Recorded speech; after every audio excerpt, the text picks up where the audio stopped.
Bonjour, donc je vais interviewer Madame Ariane Mouchkine, qui est la directrice du Théâtre de Soleil et qui vient de recevoir le prix de Kyoto 2019 en philosophie et art. Bonjour Madame, ça me fait plaisir de vous féliciter pour le prix de Kyoto que vous venez de recevoir. Et quel a été votre sentiment quand vous avez reçu le prix? Mais j'étais très, comment dire, très émue, évidemment, comme tous les lauréats.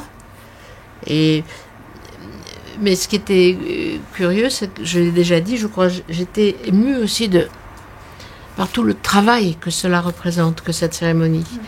La façon dont tellement de gens sont impliqués pour faire de cette cérémonie quelque chose de beau, d'inspirant et d'émouvant pour nous les trois lauréats. Écoutez, il y a quelque chose quand même au Japon d'assez constant qui est une recherche perpétuelle de l'excellence, qui peut d'ailleurs parfois être un peu rigide et tendue, hein, mais qui, il faut dire, est aussi parfois bouleversante de désir de perfection. Voilà. Moi, je ressens ça très très souvent au Japon. Je le ressens dans les petites choses comme dans les grandes choses. Je le ressens à regarder comment est fait un petit gâteau très modeste, mais qui est parfait dans son dessin. Et puis un immense temple millénaire, et qui lui aussi est une sorte d'ode à la perfection.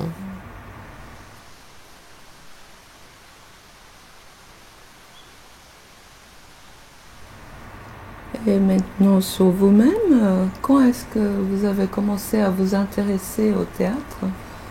Est-ce qu'il y a eu une personne... À m'y intéresser consciemment, je dirais, c'est-à-dire en comprenant que ça allait être ma vie.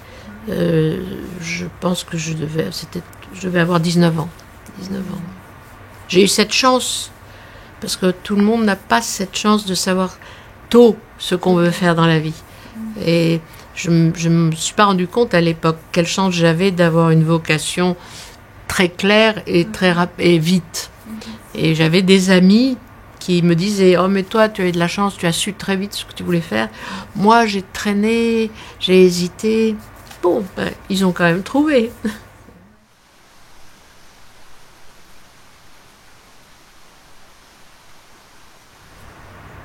Maintenant, vous avez raconté dans votre discours hier que vous avez voyagé au Japon en bateau et dans les années 60. En 63, exactement.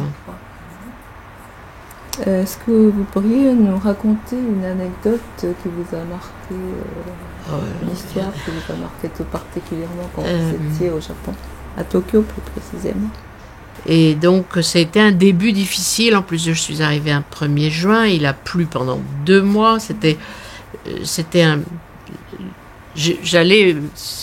En fait, pour vous dire, j'avais trouvé une petite chambre à Yokohama et j'allais toutes les semaines aux messageries maritimes pour être sûre que si je voulais revenir, il y avait une place sur le bateau.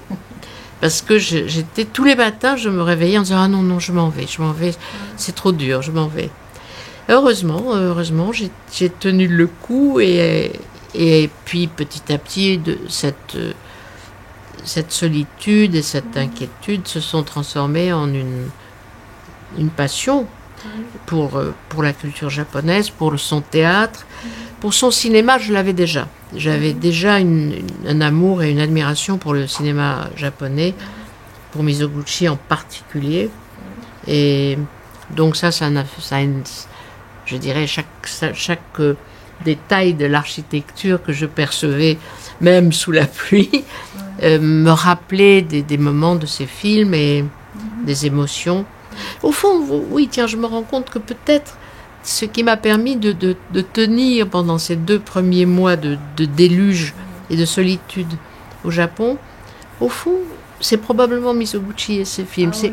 C'est probablement parce que je me disais, ben, regarde comme c'est beau, regarde, tu es dans un film de Mizoguchi, donc allez, tiens Ça bon. vous a aidé à- Voilà, ça m'a aidé à passer ce cap. Et puis un ami très cher, qui est devenu un ami très cher, Marcel Giuliani, c'est arrivé, il connaissait le Japon parfaitement. Et il m'a aidé, m'a orienté. Et là, je suis devenue un peu moins bête, un peu moins... Enfin, voilà, et j'ai commencé à adorer le Japon. Et c'est... dans votre histoire. Voilà.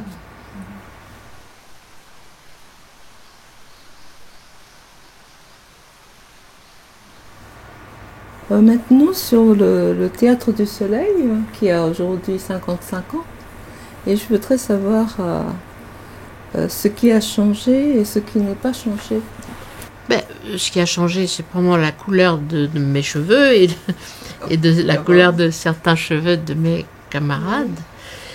Je me pose souvent la question, c'est-à-dire, disons que moi, et même des gens plus jeunes que moi, mais très très investis et très comment dire, très responsables au Théâtre du Soleil et du Théâtre du Soleil, se posent la question, qu'est-ce qui a progressé et qu'est-ce qui et ce qui ne doit pas changer. Donc, si vous voulez, il y a un esprit qui ne doit pas changer et qui n'a pas changé, qui est une sorte de, comment dire, de centralisme démocratique, si vous voulez. C'est-à-dire que il y a vraiment, les décisions très importantes sont vraiment prises collectivement, mais pas l'achat d'un crayon.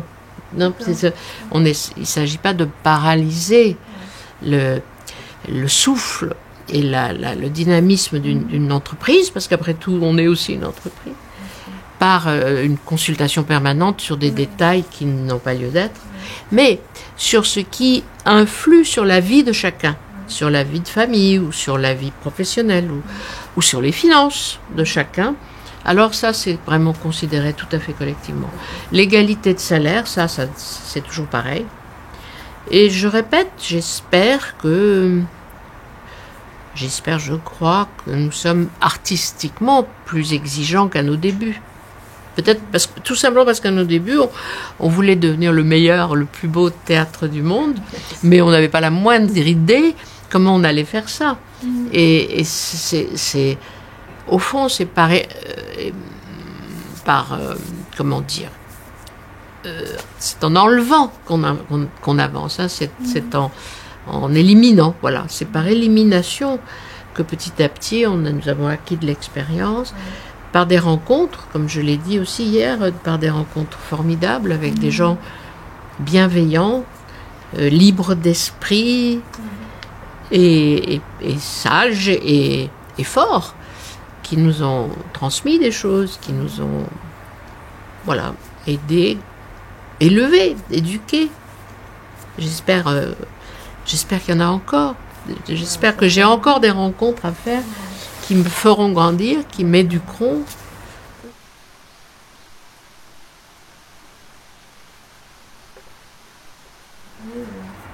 Quel serait votre message aux jeunes qui se destinent au théâtre ou qui veulent faire du théâtre?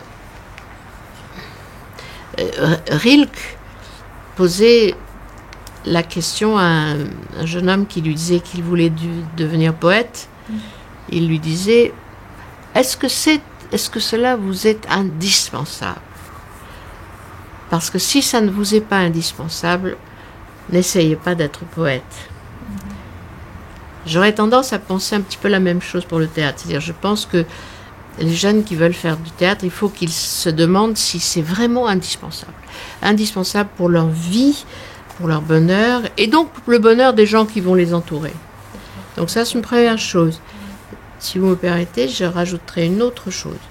Et c'est une des choses que j'ai dites aussi hier, c'est, je pense qu'il faut qu'ils sachent qu'ils doivent avoir le courage de penser par eux-mêmes et de ne céder à aucun slogan, même des slogans qu'ils entendent des milliers de gens crier, s'ils ne sont pas eux-mêmes profondément, moralement convaincue que ce slogan est juste et bénéfique à l'humanité. Pas peut-être juste, mais porteur de massacre. Voilà. Donc, il y a quelque chose là, ne penser par soi-même, même si on s'aperçoit 1 an ou 2 ans plus tard que on s'est trompé, on n'a pas bien pensé, mais ne pas céder à l'enrégimentement de la pensée, de l'opinion, ou même d'ailleurs de la tradition. Non, c'est-à-dire, moi qui suis je suis très amoureuse des traditions. Mais on peut être amoureux sans être esclave. On peut être respectueux sans être soumis. Et je pense que quand on fait du théâtre, on a affaire à ça. On a affaire à la politique, à des tas d'influences où on vous dit signe telle pétition, crie tel slogan, fais telle manifestation, et où on se retrouve faisant des choses où on se dit mais là j'ai eu tort, je pensais pas vraiment. Je suis venue parce que j'ai eu peur de ce qu'on dira. Hein? Et ça, je crois qu'il faut s'habituer à ne pas le faire. Il faut avoir du courage. Oui, il faut un petit peu un petit courage, mais enfin bon, c'est pas... Quand même, on n'a pas les mitraillettes encore contre nous. Donc, un petit courage. Et aussi savoir distinguer dans la tradition ce qui est fertile, et c'est infini, et ce qui est mortifère ou paralysant. Et c'est probablement là, et en même temps, ne pas vulgariser la tradition, ne pas comment dire, ne pas l'insulter, ne pas insulter, voilà, une harmonie comme cet assemblage de bois ou cette proportion du tatami sur laquelle est fondée toute l'architecture japonaise, ou était fondée toute Voilà, ne pas insulter ça, comprendre le trésor qui est contenu là-dedans, sans se retrouver dans une prison virtuelle.